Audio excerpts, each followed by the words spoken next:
Hello बच्चों, welcome to career planet. Myself Surendra Gurwani. स्थिर वैद्युतिकी में हम पढ़ रहे थे, लास्ट हमने पढ़ लिया था विद्युत द्विध्रुव।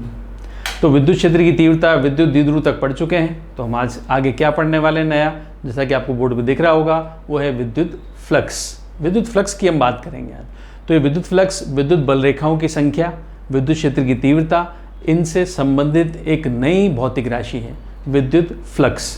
ठीक है, तो स्टार्ट करते हैं। देखो विद्युत फ्लक्स होता क्या है। फ्लक्स की बात करें अगर, जैसा कि आपको डायग्राम में दिख रहा है फ्लक्स क्या है।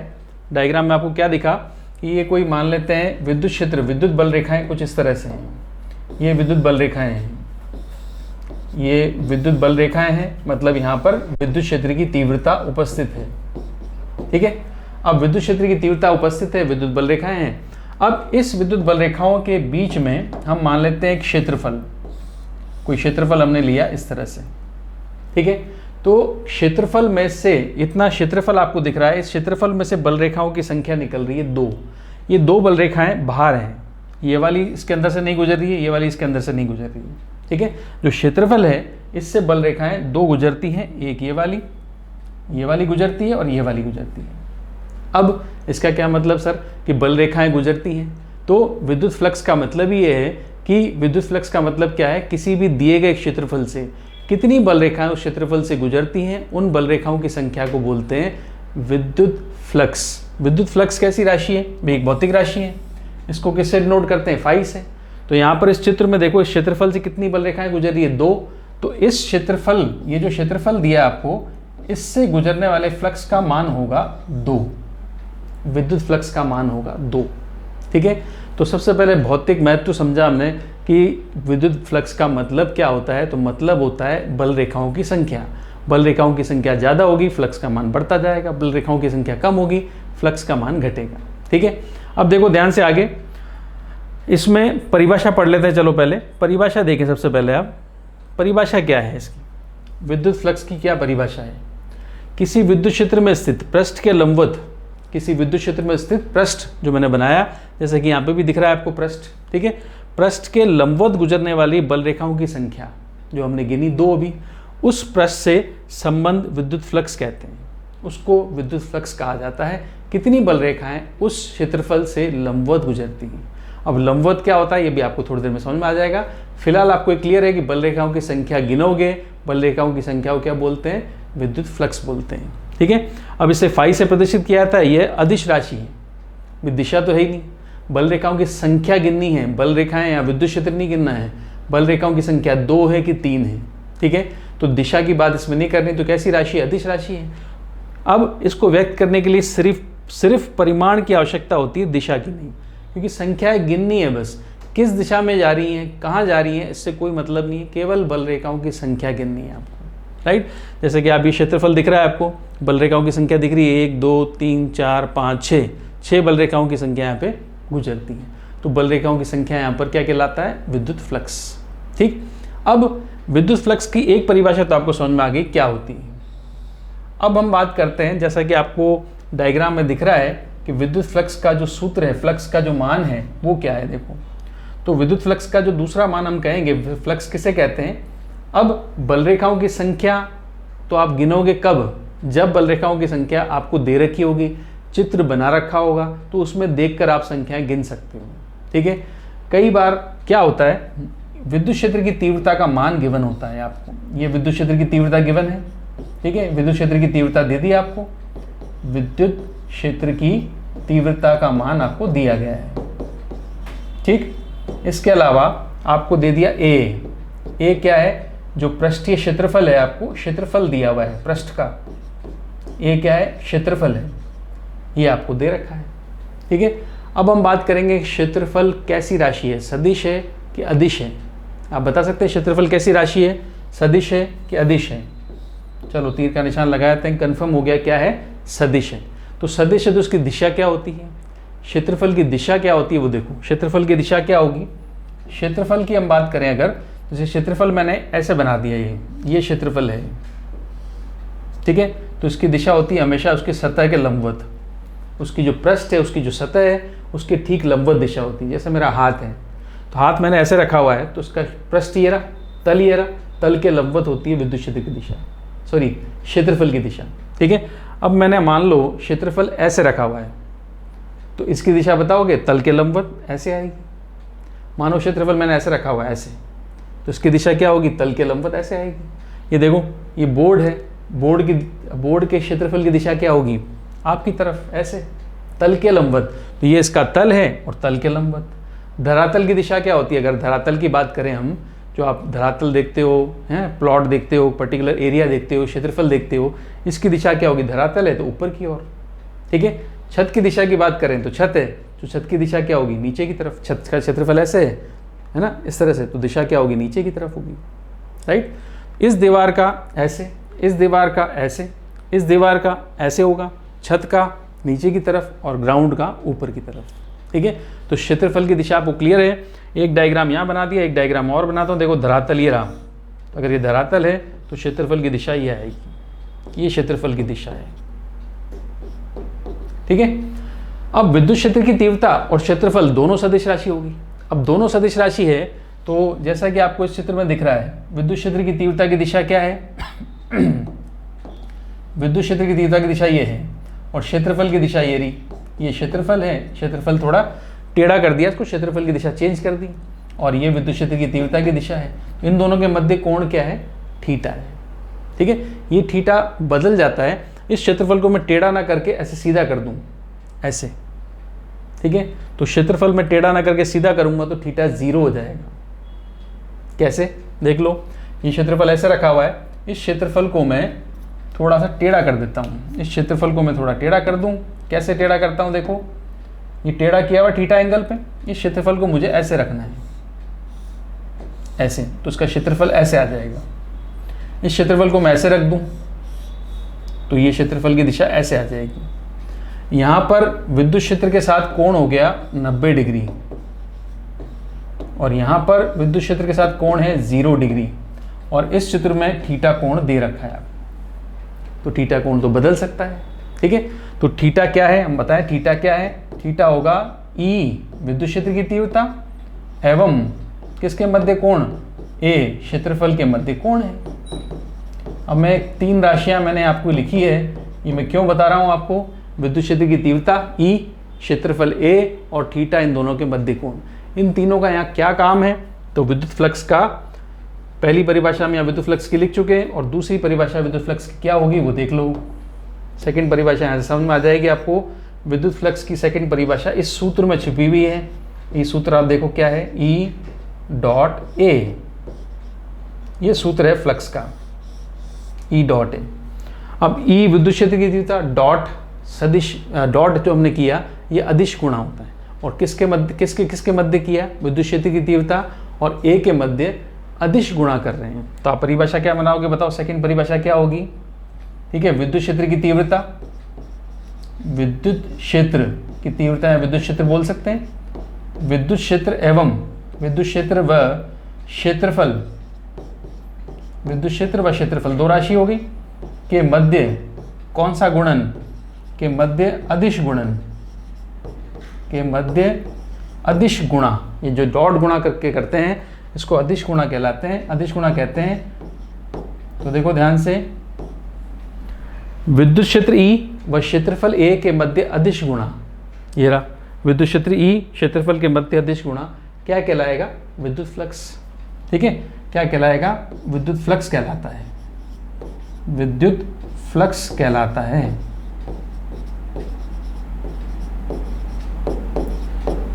क्लियर। तो ये यहाँ पर दूसरी परिभाषा है। पहली परिभाषा क्या थी, किसी विद्युत क्षेत्र में स्थित किसी पृष्ठ के लंबवत गुजरने वाली बल रेखाओं की संख्या। दूसरी परिभाषा क्या है, विद्युत क्षेत्र व क्षेत्रफल के मध्य अदिश गुणा विद्युत फ्लक्स कहलाता है। क्लियर है यहाँ तक।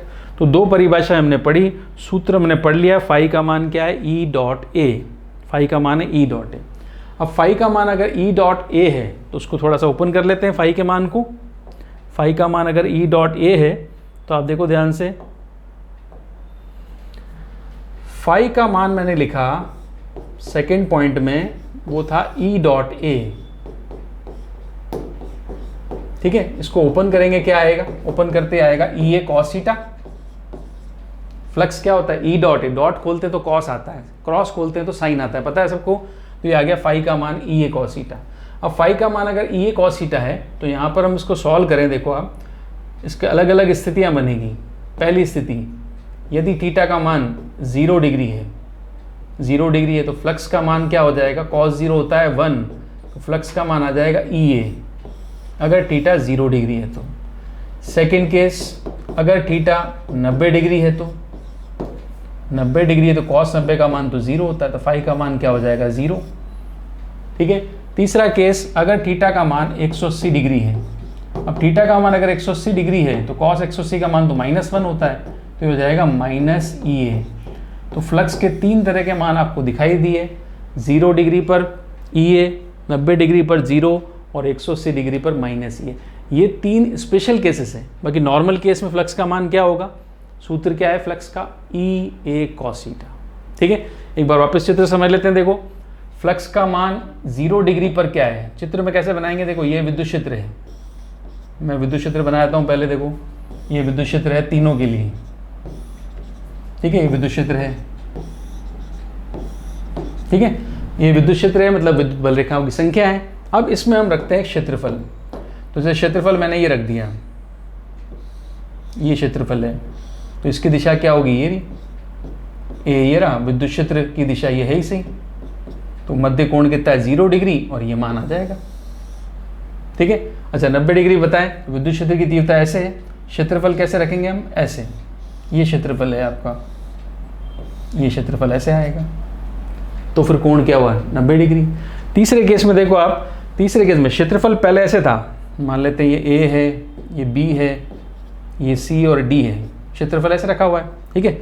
अब इसको इस क्षेत्रफल को ध्यान देना, अभी इसका क्षेत्रफल का जो दिशा है इस तरफ है। अब क्या करें, इसको 180 डिग्री से घुमा दो, ऐसे इसको घुमा के ऐसे लिए आए। ठीक है, तो उसको घुमा के ऐसे ले आएंगे तो ऐसे बनेगा, देखो ऐसे। अब घुमा के 180 डिग्री से घुमा दिया तो दिशा इसकी बदल जाएगी। ठीक है, तो दिशा बदल जाएगी, तो ये ए हो गया, ये बी हो गया, राइट, और इसकी दिशा अब के बाद इसकी जो क्षेत्रफल की दिशा आएगी वो इधर आएगी, है कोण 180 डिग्री। यहाँ पर ये क्षेत्रफल ऐसे रखा हुआ है इसमें 0 डिग्री पर, और उसमें हमने इसको ऐसे घुमा दिया तो क्षेत्रफल इधर आ गया, ऐसे रख दिया। इस केस में ऐसे है, उस केस में ऐसे है। ठीक है, तो कोण कितना हुआ 180 डिग्री, और 180 डिग्री पर फ्लक्स का मान क्या होगा, फ्लक्स का मान होगा माइनस ई ए। क्लियर है। तो फ्लक्स के लिए वैल्यू, फ्लक्स का फॉर्मूला और फ्लक्स के अलग अलग केसेस हमने पढ़ लिए। ठीक, अब देखो आगे, फ्लक्स का सूत्र हमने पढ़ लिया सेकंड पॉइंट में, तो आगे चलते हैं फ्लक्स के, हम आगे और बात करें अगर इसमें, तो फ्लक्स की बात करते हैं। देखो नेक्स्ट में थर्ड पॉइंट में फ्लक्स की इकाई क्या होगी, इकाई या मात्रक बताएं सूत्र के अनुसार, क्या इकाई होगी फ्लक्स की। फ्लक्स का सूत्र आपको पता है क्या होगा, ई ए कॉस थीटा है, या ई डॉट ए लिख दूं, मतलब वैल्यू अगर देखें तो ई आ सकती है। सूत्र मात्रक लिखने के लिए लिखा मैंने, विद्युत क्षेत्र की तीव्रता का सूत्र क्या होता है, न्यूटन पर कूलम, और क्षेत्रफल का मीटर स्क्वायर, ये आ गया इसका, न्यूटन पर कूलम मीटर स्क्वायर, ये इसकी इकाई आ गई, फ्लक्स की इकाई है। ठीक है, न्यूटन मीटर स्क्वायर पर कूलम। इसके अलावा एक इकाई और लिख देते हैं, ई की इकाई एक और है, ई की इकाई होती है वोल्ट पर मीटर, और क्षेत्रफल की क्या होगी मीटर स्क्वायर, तो यहाँ पे बचेगी वोल्ट मीटर। ठीक है, फ्लक्स की इकाई वोल्ट मीटर भी होती है, ध्यान रखना, वोल्ट मीटर ये कोई उपकरण नहीं है, डिवाइस नहीं है, वोल्ट मीटर इकाई है, वोल्ट और मीटर लंबाई वाला मीटर है। ठीक है, तो ये हो गई। अब देखो नेक्स्ट, इकाई के बाद हम बात करें अगर, तो इकाई के बाद हम बात करें विमा की, तो विमा क्या होगी इसकी। अब जैसा कि हमें पता है सूत्र, विद्युत क्षेत्र की तीव्रता की विमा लिखें तो न्यूटन पर कूलम, न्यूटन क्या होता है बल, बल की विमा होती है m1 L1 T-2, कूलम की A1 T1, मीटर स्क्वायर की L2।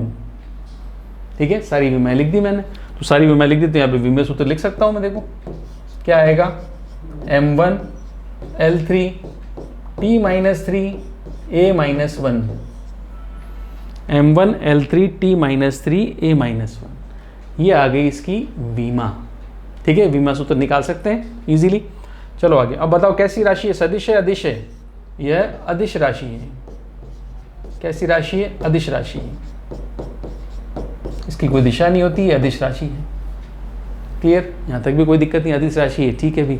राशि कैसी अदिश है? क्योंकि ये परिमाण को बताता है। शुरू में हमने क्या पढ़ा था? विद्युत फ्लक्स जो होता है वो विद्युत बल रेखाओं की संख्या को बताता है। ठीक, अब चलें आगे। पांचों पॉइंट क्लियर है यहाँ तक। अब देखो नेक्स्ट, पांचों पॉइंट हमने पढ़ लिया। छठा पॉइंट देखो ध्यान से। मान लो ये एक बेलन है, बेलनाकार क्षेत्रफल है, ठीक है, और इस बेलनाकार क्षेत्रफल से काफी सारी बल रेखाएं गुजरती हैं, ऐसे विद्युत बल रेखाएं गुजर रही हैं। चित्र में अगर ध्यान से देखें तो बल रेखाएं यहाँ पे प्रवेश भी करती हैं और बल रेखाएं यहाँ से बाहर भी निकल रही है। तो कोई भी क्षेत्रफल अगर होगा, जैसे कोई क्षेत्रफल है, उसमें बल रेखाओं की संख्या प्रवेश भी करती है और बल रेखाओं की संख्या बाहर भी जा रही है। ठीक है, तो यहाँ पर ये तो क्लियर है कि ये किसकी दिशा बता रही है? विद्युत क्षेत्र की। विद्युत क्षेत्र की दिशा क्या है? इस तरफ है। अब मुझे आपको बताना है क्षेत्रफल की दिशा क्या है। तो क्षेत्रफल की दिशा अगर बात करें तो ये एक क्षेत्रफल है, ठीक है, ये एक क्षेत्रफल हो गया, ये वाला, ये पूरा एक क्षेत्रफल है, ठीक है, और ये एक क्षेत्रफल हो गया और एक ये क्षेत्रफल हो गया। अब क्या आप डिस्कस कर सकते हो, बता सकते हो कि इन क्षेत्रफल की दिशा क्या है? इस क्षेत्रफल की दिशा क्या है? इस क्षेत्रफल की दिशा होगी इस तरफ, ऐसे। इस क्षेत्रफल की दिशा इस तरफ होगी। क्यों? क्योंकि देखो इसका फ्रंट, इसका जो तल है वो इधर है, तल के लंबवत होती है दिशा। और इस क्षेत्रफल की दिशा की अगर बात करें तो उसकी दिशा इधर आएगी। क्लियर? इसकी दिशा क्या होगी? इधर आएगी। ठीक है, अब अगर दिशा की बात आपको समझ में आ गई हो तो आप क्या बता सकते हैं कि फ्लक्स यहाँ पर प्रवेश करेगा। फ्लक्स जो प्रवेश करता है, ठीक है, और फ्लक्स यहाँ से जो निकल रहा है मतलब जो निर्गत फ्लक्स होगा, फाई निर्गत, तो मुझे बताएं कौन सा फ्लक्स धनात्मक है, कौन सा फ्लक्स ऋणात्मक है? निर्गत फ्लक्स धनात्मक है कि ऋणात्मक है? प्रवेशित फ्लक्स धनात्मक है कि ऋणात्मक है? बता सकते हैं आप। देखो कैसे, तो विद्युत क्षेत्र की दिशा तो इस तरह से है, आपको पता है। यहाँ पे देखें हम तो विद्युत क्षेत्र की दिशा इस तरफ है और क्षेत्रफल की दिशा इस तरफ है। कितना कोण हुआ बताओ? यहाँ पे कोण हुआ 180 डिग्री। इधर देखो क्षेत्रफल की दिशा ये रही, विद्युत क्षेत्र की दिशा भी यही है, तो कोण कितना हुआ बताओ? यहाँ पे कोण हुआ 0 डिग्री। तो 0 डिग्री कोण है विद्युत क्षेत्र में और क्षेत्रफल के बीच में, तो 0 डिग्री कोण पर फ्लक्स कैसा होता है? अभी पढ़ा हमने, कैसा होता है? धनात्मक। ठीक है, तो फ्लक्स निर्गत तो होगा धनात्मक प्लस का ही है, और फ्लक्स प्रवेशित, क्योंकि 180 डिग्री का कोण है, फ्लक्स प्रवेशित होगा माइनस ई है। ठीक है, तो हमें क्या ध्यान रखना है? वो क्लियर समझ में आ गया? प्रवेशित फ्लक्स कैसे लेंगे हम? हमेशा किसी भी पृष्ठ में जो प्रवेश करने वाला फ्लक्स होता है, प्रवेश करने वाला जो फ्लक्स है वो हमेशा ऋणात्मक लिया जाता है, ऋणात्मक। और जो निर्गत फ्लक्स होगा, जो फ्लक्स निर्गत है, फ्लक्स को जो पृष्ठ से निकलता है वो होगा धनात्मक, ऋणात्मक, धनात्मक। ठीक है, तो ऋणात्मक धनात्मक दोनों तरह के फ्लक्स यहाँ पर अवेलेबल हैं। अब देखो ये छठा पॉइंट हो गया। सातवां पॉइंट देखो, फ्लक्स की बात हमने कर ली है, प्लस माइनस की दिशा, मतलब निर्गत और प्रवेशित फ्लक्स का मान आपको समझ में आ गया। अब देखो आठवां पॉइंट, फ्लक्स का मान मैंने ये लिखा, फ्लक्स का मान वैसे मैंने क्या लिखा? फ्लक्स का मान मैंने लिखा E.A। ठीक है भाई, E.A। E क्या है? विद्युत क्षेत्र की तीव्रता। A क्या है? क्षेत्रफल है। तो E और A तो हमें मिल जाता है आराम से। E क्या है? विद्युत क्षेत्र की तीव्रता है, और A क्या है? क्षेत्रफल है। ये तो क्लियर है। देखो ये E है और ये क्षेत्रफल मान लेते हैं A है। ठीक है, ये इस तरह से, तो ये रहा क्षेत्रफल। तो विद्युत क्षेत्र की तीव्रता, क्षेत्रफल ऐसे रखा हुआ है, क्षेत्रफल की दिशा ये रही, और ये देखो ऐसे ना बनाकर इसको ऐसे ही बनाएंगे तो ये एक लाइन दिखेगी आपको, क्षेत्रफल की दिशा ये रही। तो यहाँ पर कोण कितना है? 0 डिग्री है। ठीक है, इसको पलट देंगे तो 180 डिग्री हो जाता है, इसको फ्लैट कर देंगे ऐसे तो 90 डिग्री हो जाता है। तो यहाँ पर आप देखो ध्यान से, यहाँ पे क्या है? यहाँ पर थीटा कोण है। ये जो क्षेत्रफल आपको दिया हुआ है, ये क्षेत्रफल कोण पर आ गया। ठीक है, तो ये कोण आ गया। देखो ये क्षेत्रफल ले लेते हैं A, और ये कोण अब कोण पे आ गया। क्षेत्रफल होता है हमेशा तल के लंबवत, है लंबवत तल के, और विद्युत क्षेत्र के साथ कितने कोण पर है? थीटा कोण पर है। ठीक है। तो हमने क्या पढ़ा, हमने पढ़ा फाई का मान, फ्लक्स का मान क्या होता है, ई डॉट ए मतलब ई ए कॉस थीटा। ठीक है। अब अगर ध्यान से सोचें, मान लो अगर आपको क्षेत्रफल नहीं दे रखा है, कई स्थिति में क्या होता है क्षेत्रफल क्लियर नहीं है, तो हम क्या करेंगे वो देख लो। क्षेत्रफल क्लियर नहीं है, जैसे आपको ये दे दिया इस तरह का क्षेत्रफल, इस तरह का ये क्षेत्रफल बना दिया इस तरह से, ठीक है। क्षेत्रफल के आकार का हमें पता नहीं है, तो इसका फिक्स माप हमें पता नहीं है, और विद्युत क्षेत्र की तीव्रता जो दे रखी है वो तो है ही सही, विद्युत क्षेत्र की तीव्रता इस तरह से है, विद्युत क्षेत्र की दिशा तो है ही अपनी जगह पर, ठीक है भाई। तो हम क्या करें, हम अब क्या करेंगे, मान लो क्षेत्रफल जब अनियमित है, इसको कहते हैं फिक्स नहीं है, सममित नहीं है, नियमित नहीं है, अनियमित है, इर्रेगुलर है, तब हम क्या करेंगे, इसका एक अल्प क्षेत्रफल ले लेंगे। यहाँ से अल्प क्षेत्रफल ले लिया, इसको लिखूंगा मैं डी ए से, अल्प क्षेत्रफल है, अल्पांश है, और इसकी दिशा कुछ इस तरह से होगी, डी ए की दिशा ये रही, ठीक है। दिशा के लिए इकाई सदिश लगाते हैं, सब चीज़ें काम की है चैप्टर में, कई बार काम में लोगे आप इकाई सदिश। विद्युत क्षेत्र की तीव्रता इस तरह से, कोण जो आ गया इनके मध्य का वो है थीटा, ठीक है। तो अब यहाँ पर क्षेत्रफल कैसा है, अनियमित क्षेत्रफल की बात कर रहे हैं हम, अनियमित क्षेत्रफल, अनियमित है, अनियमित पृष्ठ या अनियमित क्षेत्र दे रखा है, ठीक है। तब क्या करेंगे, अब बताओ, ये छोटा सा क्षेत्रफल दिया, तो क्या इस छोटे क्षेत्रफल से गुजरने वाला छोटा सा फ्लक्स बता सकते हो आप, क्या होगा बताओ। ये अल्पांश है, इसको हम क्या बोलेंगे, ये अल्पांश है, अल्पांश, ठीक है। तो आप बता सकते हो अल्पांश से कितना क्षेत्रफल निकलेगा, अल्पांश जो है इससे इसका क्षेत्रफल कितना है, डीए है, कितना फ्लक्स पास होगा बता सकते हैं आप। देखो तो हम बात करेंगे, लिखेंगे अल्पांश से गुजरने वाला फ्लक्स, अल्पांश से गुजरने वाला फ्लक्स, ठीक है। अब अल्पांश से गुजरने वाला फ्लक्स अगर हमें निकालना है तो आप बताओ क्या होगा, अल्पांश से गुजरने वाला फ्लक्स भी तो अल्प होगा, तो मैं लिखूंगा डी फाई, फाई होता है टोटल फ्लक्स, अल्पांश से अल्प फ्लक्स डी फाई, और डी फाई के लिए बड़ा सिंपल सा सूत्र लगा लेंगे, वो क्या है, ई डॉट डी ए। भाई ई डॉट ए से तो पूरा फ्लक्स निकालते हो, ई डॉट डी ए से अल्प फ्लक्स तो निकाल सकते हैं, ठीक है। तो ये अल्पांश से गुजरने वाला फ्लक्स तो आ गया। अब हमें तो चाहिए संपूर्ण पृष्ठ का क्षेत्रफल, संपूर्ण पृष्ठ से गुजरने वाला फ्लक्स, तो अल्पांश से गुजरने वाला फ्लक्स आ गया। अब मुझे चाहिए संपूर्ण पृष्ठ या क्षेत्रफल जो दे रखा है आपको, संपूर्ण पृष्ठ से गुजरने वाला, अब क्या कैसे निकालोगे बता सकते हो क्या, गुजरने वाला फ्लक्स, संपूर्ण पृष्ठ से गुजरने वाला फ्लक्स, फाई चाहिए, मेरे पास मान है डी फाई का, मुझे चाहिए फाई, फाई मतलब इस पूरे पृष्ठ से गुजरने वाला फ्लक्स, इस अल्प से गुजरने वाला फ्लक्स तो मैंने लिख दिया। अब पूरे के लिए क्या करना पड़ेगा बताओ, फाई चाहिए तो मुझे क्या करना पड़ेगा, डी फाई लिखूं और डी फाई का समाकलन कर दूंगा, तो डी फाई का क्या कर दूंगा, समाकलन। अब डी फाई का मान मेरे पास है वो मैं रख देता हूं, तो फाई का मान मिला E dot D A, E dot D. तो फ्लक्स का एक सूत्र ये भी है, फ्लक्स का एक सूत्र ये भी होता है, फाई इक्वल्स टू क्या होता है, integration of E dot D, ठीक है। तो फ्लक्स ई डॉट ए पढ़ लिया, फ्लक्स मतलब बल रेखाओं की संख्या होती है, ठीक है, समझ में आया।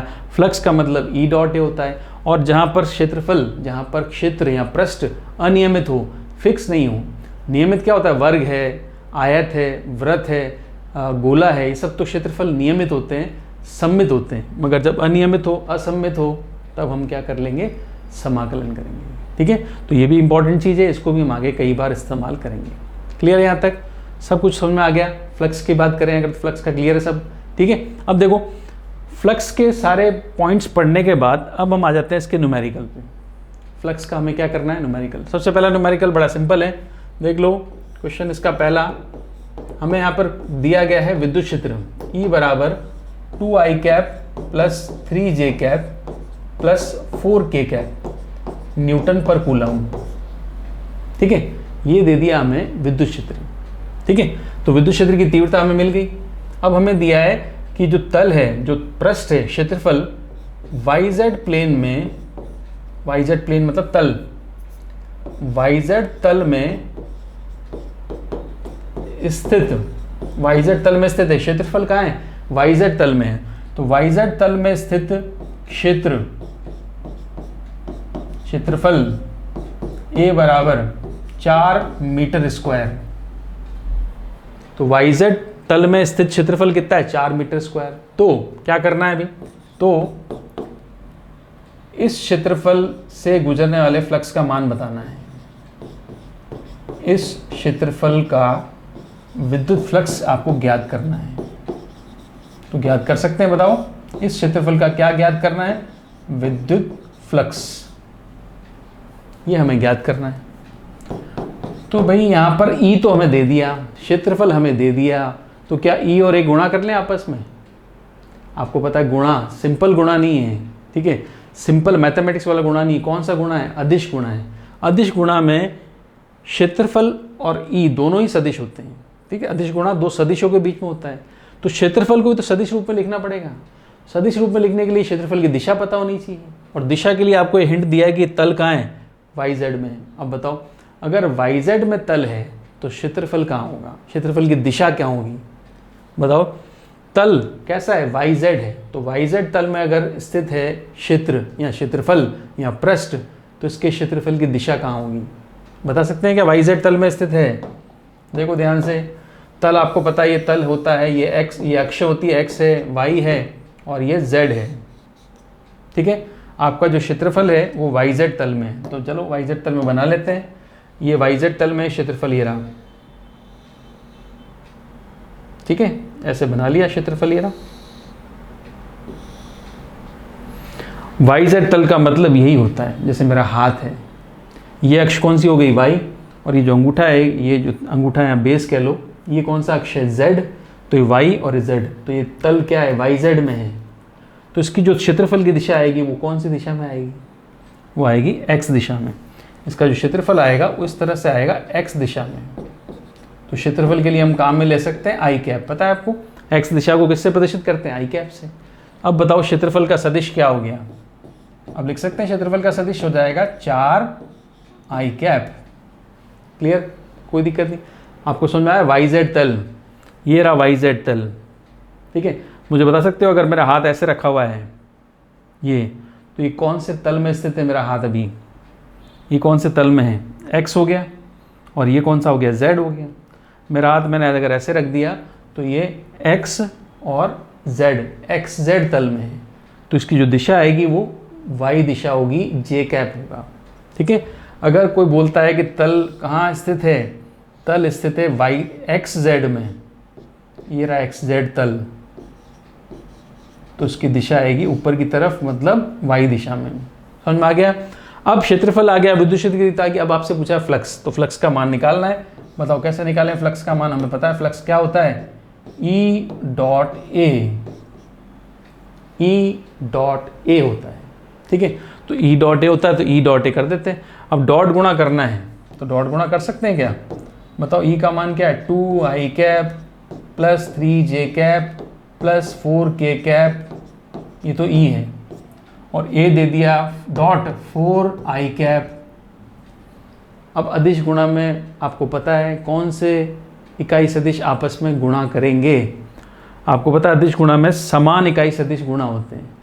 असमान अगर करोगे तो वैसे ही जीरो होना है, ठीक है। तो असमान में, असमान मतलब जैसे z हो गया, z को i से करने से, z को i से गुणा करने का कोई मतलब नहीं है, क्योंकि आपको पता है डॉट गुणा में कॉस आता है और कॉस 90 का मान 0 होता है, ठीक है। इसको भी इससे गुणा करने में कोई सेंस नहीं है, ये भी दोनों लाल निशान में है, कोई मतलब नहीं है। तो करेक्ट क्या है, फिर करेक्ट क्या करेंगे, इसको गुणा करोगे 2i कैप को किसके साथ, 4i कैप के साथ। 2i कैप 4i कैप दोनों आपस में गुणा हो सकते हैं, क्योंकि i डॉट i 1 होता है, ठीक है। तो फ्लक्स का मान क्या आ जाएगा बता सकते हो, फ्लक्स का मान आ जाएगा 2i कैप 4i कैप क्या आ जाएगा 8। फ्लक्स का मान क्या आ जाएगा 8 आ जाएगा, क्योंकि यहाँ पे i डॉट i क्या होता है, आई डॉट आई तो हो जाता है 1, ठीक है। तो फ्लक्स का मान आ गया 8, फ्लक्स का मान मिल गया 8।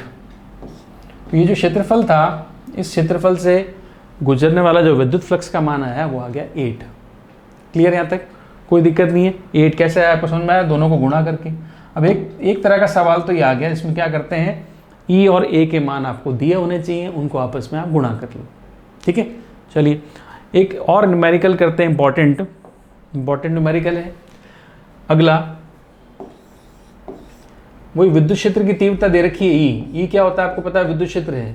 विद्युत क्षेत्र दे दिया आपको 400 आई कैप न्यूटन पर कूलम। मतलब ये आपको पता है विद्युत क्षेत्र कौन सी दिशा में है, विद्युत क्षेत्र है एक्स दिशा में, ठीक है। और एक घन दिया है, एक दे रखा है घन, जिसके तल जो हैं, घन के जो तल होते हैं, घन के आपको पता है 6 फलक होते हैं, जिसके तल निर्देशांक ज्यामिति, ठीक है, निर्देशांक ज्यामिति के तल के अनुदिश हैं, के तलों के अनुदिश हैं। जो ज्यामिति होती है, मतलब निर्देशांक ज्यामिति, मतलब जो एक्स वाई जेड अक्ष, जो निर्देश तंत्र हम काम में लेते हैं, निर्देशांक ज्यामिति या निर्देश तंत्र। तो निर्देश तंत्र के जो तल होते हैं उनके समांतर है, उनके समान है, ठीक है। तो निर्देशांक ज्यामिति कह लो, यहाँ आप कह सकते हो निर्देश तंत्र,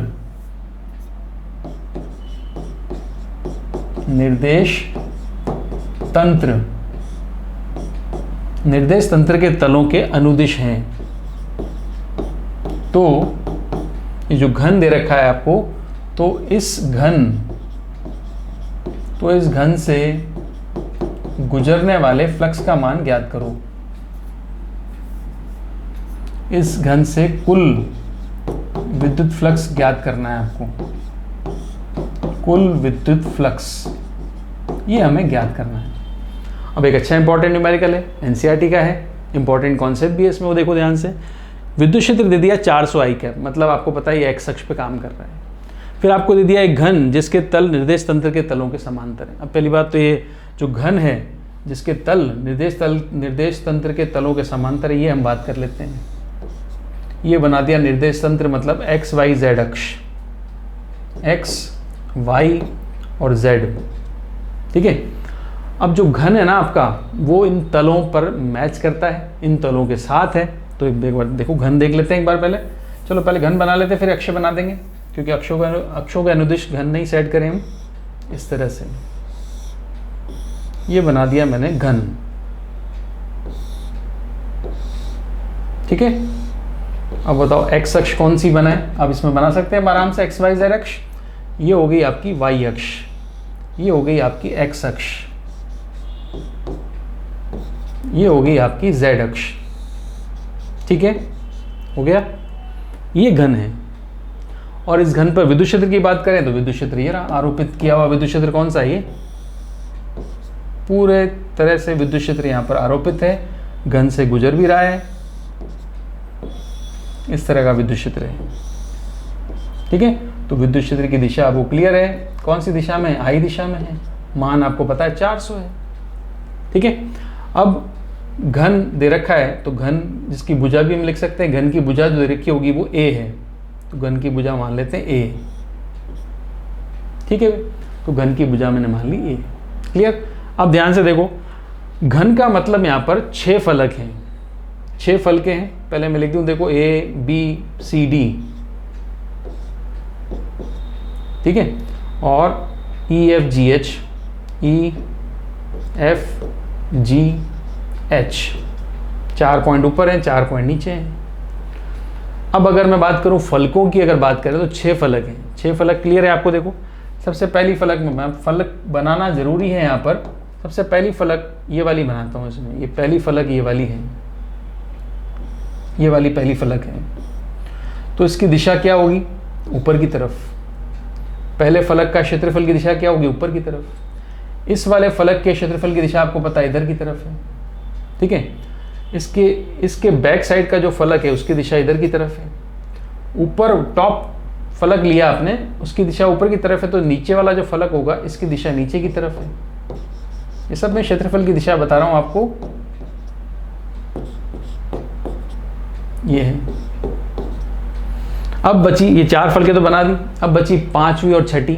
5वीं फलक ये भार वाली है, जिसकी दिशा आएगी भार की ओर। ये 5वीं फलक बना लेता हूँ, इसकी दिशा आएगी भार की तरफ। भार की तरफ मतलब ऐसे। और 6ठी इसके जस्ट पीछे आएगी। छठा फलक जो होगा उसकी दिशा अंदर की तरफ होगी। ठीक है, तो घन तो आपको पता है, अगर ये वाली ये राइट ये वाला हाथ मेरा 5वीं फलक है तो ये वाला हाथ 6ठी फलक है। ठीक है ना, तो पूरा डब्बा है, घन है, इस तरह से रखा हुआ है। ये 5वीं फलक तो पीछे वाली 6ठी फलक। ठीक है, तो इधर देखो ये पहली है, ये फर्स्ट, तो ये सेकंड। अब बताओ फर्स्ट अगर ये वाली है, ये फर्स्ट है तो नीचे वाली सेकंड। ठीक है, फिर मैं इसको मान लेता हूँ थर्ड है, तो ये वाली क्या हो जाएगी फोर्थ। अब थर्ड फोर्थ कैसे, थर्ड ये वाली है, ये थर्ड है, तो फिर ये क्या हो जाएगी फोर्थ। क्लियर है, 6 फलके क्लियर है आपको। फर्स्ट बताओ कौन सी है, फर्स्ट फलक ही आएगी, फर्स्ट ऊपर की तरफ ऐसे। ठीक है ना, तो फर्स्ट अगर ये है तो नीचे वाली क्या है, सेकंड है। थर्ड अगर ये वाली है तो इधर वाली क्या है, इसके पीछे वाली फोर्थ है। फिफ्थ अगर आपको ये दिख रही है बाहर वाली, फिफ्थ इधर वाली, तो उसके पीछे वाली क्या है, सिक्स्थ है। टोटल कितनी 6 फलकें होती। ठीक है, अब देखो अगर आपने सारे फलक देख लिए हैं तो आप मुझे बता सकते हो पहली फलक और विद्युत क्षेत्र के मध्य कोण कितना है, ये बताएं आप। सबसे पहले इंपॉर्टेंट, पहली फलक और विद्युत क्षेत्र के मध्य कोण कितना है, 90 डिग्री। तो दूसरी फलक, पहली और दूसरी फलक दोनों की कोण कितना है, 90 डिग्री। क्लियर यहाँ तक, पहली फलक और दूसरी फलक दोनों का कोण कितना है विद्युत क्षेत्र के साथ, 90 डिग्री है। अच्छा 5वीं फलक देखो, ये 5वीं फलक जो है इसका क्षेत्रफल x दिशा में है और विद्युत क्षेत्र कहाँ है, विद्युत क्षेत्र आपका x दिशा में है, तो इनके मध्य भी कोण क्या होगा, 90 डिग्री। चलो एक एक क्षेत्रफल को मैं आपको क्लियर करता हूँ, एक एक क्षेत्रफल की दिशा बताता हूँ मैं आपको। फलक नंबर 1, तो A1 की जो दिशा होगी, क्षेत्रफल तो यहाँ पर होगा a², a भुजा है तो a² क्षेत्रफल हो गया। A1 की दिशा की बात करूं तो ये होगा a² j कैप। सही है, a² क्षेत्रफल हो गया और दिशा j कैप। A2 की बात करूं, A2 की a² - j कैप नीचे की तरफ है। थर्ड की बात करूं A3 की, देखो अब A3 की, तो A3 का क्षेत्रफल का मान तो a² ही है, मगर दिशा x दिशा में है तो ये i कैप। A4 की बात करें, फोर्थ कौन सा, थर्ड के बाद फोर्थ ये वाली इधर, तो A4 की बात करें तो a² मान हो गया, दिशा क्या होगी, -i कैप। A5 कौन सा है, 5 ये वाली जो दिशा आपकी तरफ आएगी, तो आपकी तरफ मतलब z अक्ष है, तो इसका मान क्या होगा, a² k cap. A6 -a² k cap. सारे क्षेत्रफल लिख दिए। ठीक है, तो अब ध्यान से मुझे बताओ सबसे पहले कौन से क्षेत्रफल या कौन सी फलकों के लिए विद्युत फ्लक्स का मान 0 होता है। विद्युत फ्लक्स का मान 0 कब होता है, जब कोण 90 डिग्री होता है।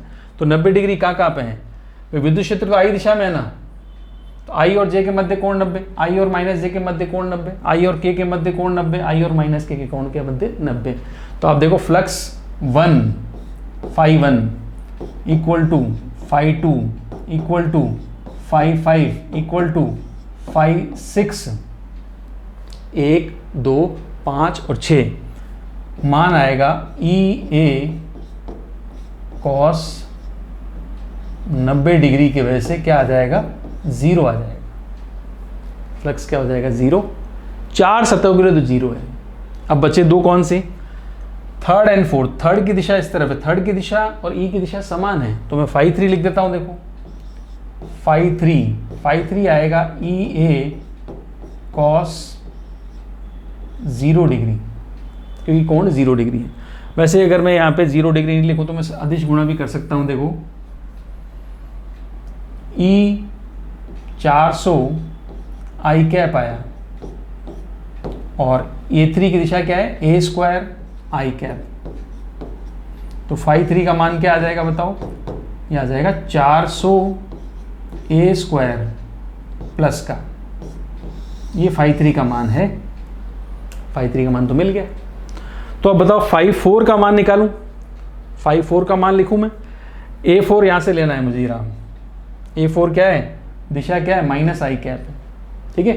तो A4 में लेता हूँ, देखो आगे, तो फाई 4 लिखना है मुझे। फाई 4 में वही ई डॉट ए करूँ और A4 लेना है, तो A4 लेता हूँ यहाँ पर, चलो ठीक है। तो ई का मान कितना है 400 आई कैप, A4 कितना है ए स्क्वायर माइनस आई कैप, तो मल्टीप्लाई करोगे तो माइनस का 400 ए स्क्वायर आ जाएगा और आई डॉट आई तो 1 हो जाता है। तो फाई 4 का जो मान आया वो आ गया माइनस का 400 ए स्क्वायर, कोई दिक्कत नहीं, फाई 4 का मान भी आ गया। तो मैं यहाँ लिख देता हूँ, देखो, तो फाई 1 फाई 2 फाई 5 फाई 6 तो 0 है, फाई 3 का मान प्लस 400 ए स्क्वायर है और फाई 4 का मान मैंने अभी आपको निकाल के बताया, तो माइनस का 400 ए स्क्वायर है, ठीक है। अब आपसे क्या पूछा था, इस घन से कुल विद्युत फ्लक्स कितना गुजरेगा वो निकालना है, ठीक है। तो कुल विद्युत फ्लक्स के लिए हम क्या करें, सारे फ्लक्स जोड़ दें, ये तो सब 0 हैं, इसको इससे जोड़ना है। तो ध्यान से देखो, फाई 3 क्या है प्लस 400 ए स्क्वायर, फाई 4 क्या है माइनस 400 ए स्क्वायर, टोटल करोगे टोटल फ्लक्स क्या आ जाएगा बताओ। कुल फ्लक्स अगर मैं निकालूं तो कुल फ्लक्स क्या आ जाएगा, ये 0, ये प्लस का, ये माइनस का, टोटल फ्लक्स क्या लिखेंगे, क्या हो जाएगा 0 हो जाएगा। अब हमें चाहिए से कुल फ्लक्स लिखना है, तो लिखने में लिख सकते हैं कुल फ्लक्स होगा फाई, यहाँ पर फाई 1 से लेकर फाई 6 तक जोड़ दोगे तो एक आएगा प्लस का 400 ए स्क्वायर, एक आएगा माइनस का 400 ए स्क्वायर, बाकी तो सब 0 है ही सही, और ये हो जाएगा टोटल 0, ठीक है। तो ये एक इंपॉर्टेंट क्वेश्चन हमने सॉल्व किया फ्लक्स का, राइट। तो फ्लक्स के और भी इंपॉर्टेंट क्वेश्चंस हैं, अगले वीडियो में, अगले लेक्चर में मिलते हैं, उसमें हम और भी क्वेश्चन अच्छे से सॉल्व करेंगे। ये अच्छा क्वेश्चन था बट सिंपल था, इससे कॉम्प्लिकेटेड क्वेश्चन भी आपको एनसीईआरटी में दे रखे हैं, वो हम अगली क्लास में सॉल्व करेंगे। और अगली क्लास में सबसे इंपॉर्टेंट थ्योरम पढ़ने वाले हैं हम, गाउस का नियम, गाउस की थ्योरम, ठीक है। उससे आपका विद्युत फ्लक्स निकालना और आसान हो जाता है। तो अगर आप इस चैनल पर नए हैं तो वीडियो अच्छा लगा हो तो लाइक भी करें और अपने फ्रेंड्स के साथ शेयर करें और सब्सक्राइब भी करें, ठीक है। तो मिलते हैं नेक्स्ट वीडियो में, जब तक आप पढ़ते रहिए।